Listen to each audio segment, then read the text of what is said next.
প্ৰাক্তন মুখ্যমন্ত্ৰী সৰ্বানন্দ সোণোৱালক বিশ্বাসঘাতকতা কৰি হিমন্ত বিশ্ব শৰ্মা মুখ্যমন্ত্ৰী হ'ল বুলি এক গুৰুতৰ অভিযোগ উত্থাপন সাংসদ গৌৰৱ গগৈৰ। উল্লেখযোগ্য যে যোৰহাট জিলাত নিৰ্বাচনী উত্তাপ বৃদ্ধি পাই থকা সময়তে বৃহস্পতিবাৰে কংগ্ৰেছ দলৰ যোৰহাট বিধানসভা সমষ্টিৰ মনোনীত প্ৰাৰ্থী গৌৰৱ গগৈয়ে ৰাজ্যৰ ৰাজনীতিৰ সন্দৰ্ভত তীব্ৰ সমালোচনা কৰে। তেওঁ অভিযোগ কৰে যে প্ৰাক্তন মুখ্যমন্ত্ৰী সৰ্বানন্দ সোণোৱালক বিশ্বাসঘাতকতা কৰি বৰ্তমানৰ মুখ্যমন্ত্ৰী হিমন্ত বিশ্ব শৰ্মাই ক্ষমতা লাভ কৰিছিল। যোৰহাটৰ ঢেকৰগড়া ব্লক কংগ্ৰেছ কমিটিৰ উদ্যোগত আৰু ৪৪ নং মধ্য সৰুচৰাই মণ্ডল কংগ্ৰেছৰ সহযোগত অনুষ্ঠিত হোৱা এক নিৰ্বাচনী প্ৰচাৰ সভাত অংশগ্ৰহণ কৰি গৌৰৱ গগৈয়ে এই মন্তব্য আগবঢ়ায়। সভাত বহু সংখ্যক স্থানীয় ৰাইজ উপস্থিত থাকে আৰু কংগ্ৰেছ কৰ্মীসকলে উৎসাহেৰে অংশগ্ৰহণ কৰে। আৰম্ভ কৰিছিলে আছৌৰ পৰা, গুচি গ'ল কংগ্ৰেছ লৈ, তাৰ পিছত আহিলে বিজেপি লৈ। কিয়? তেওঁ স্বাৰ্থ পূৰণ কৰিব লাগে, তেওঁ ক্ষমতাৰ লগত থাকিবলৈ বিচাৰে।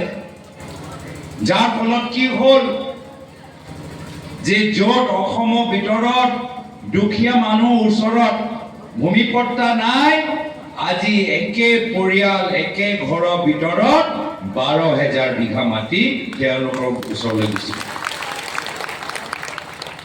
আপোনালোকে প্ৰয়াত তৰুণ গগৈদেৱক দেখা পাইছে, আপোনালোকে প্ৰয়াত হিতেশ্বৰ শইকীয়াদেৱক পাইছে, আপোনালোকে বিভিন্ন মুখ্যমন্ত্ৰীক দেখা পাইছিল, কিন্তু কেতিয়াও অসমৰ ইতিহাসত ১২,০০০ বিঘা থকা মুখ্যমন্ত্ৰী দেখা পাইছেনে?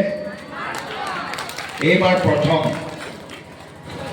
সেইকাৰণে আমি এখন নতুন বৰ অসমৰ আমি কল্পনা কৰোঁ, য'ত চৰকাৰ মাত্ৰ এজনৰ নহয়, য'ত চৰকাৰ মাত্ৰ এজনৰ ঘৰৰ বাবে চিন্তা নকৰে, য'ত চৰকাৰ মাত্ৰ এজন পৰিয়ালৰ বাবে চিন্তা নকৰে, এনেকুৱা এখন নতুন বৰ অসম আমি সকলোৱে বনাব লাগিব।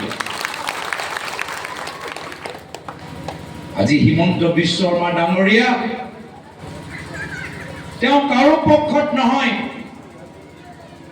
তেওঁ জনজাতিৰ পক্ষত নহয়।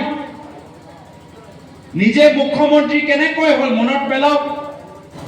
যোৱা বিধানসভা নিৰ্বাচনত সৰ্বানন্দ সোণোৱাল ডাঙৰীয়া এগৰাকী জনজাতিৰ নেতা অসমৰ মুখ্যমন্ত্ৰী হ'ল। বিধানসভা নিৰ্বাচনত নিজৰ চৰকাৰ আনিলে আৰু হিমন্ত বিশ্ব শৰ্মা ডাঙৰীয়া পিছৰ পৰা বিশ্বাসঘাতক কৰি তেওঁৰ পৰা চকী লৈ নিজে মুখ্যমন্ত্ৰী চকীৰ ওপৰত বহিলে। এই কথা প্ৰয়াত তৰুণ গগৈদেৱে সদায় কৈছিল, সৰ্বানন্দ সোণোৱাল ডাঙৰীয়া সাৱধান হৈ থাকিবা, হিমন্ত বিশ্ব শৰ্মা ডাঙৰীয়া মোক বিশ্বাসঘাত কৰিলে তোমাকো বিশ্বাসঘাত কৰিব, তোমালোকে মনত ৰাখিবা। তেওঁ জনজাতিৰ পক্ষত নহয়। প্ৰশান্ত গায়নৰ ৰিপৰ্ট, নিউজ নাও।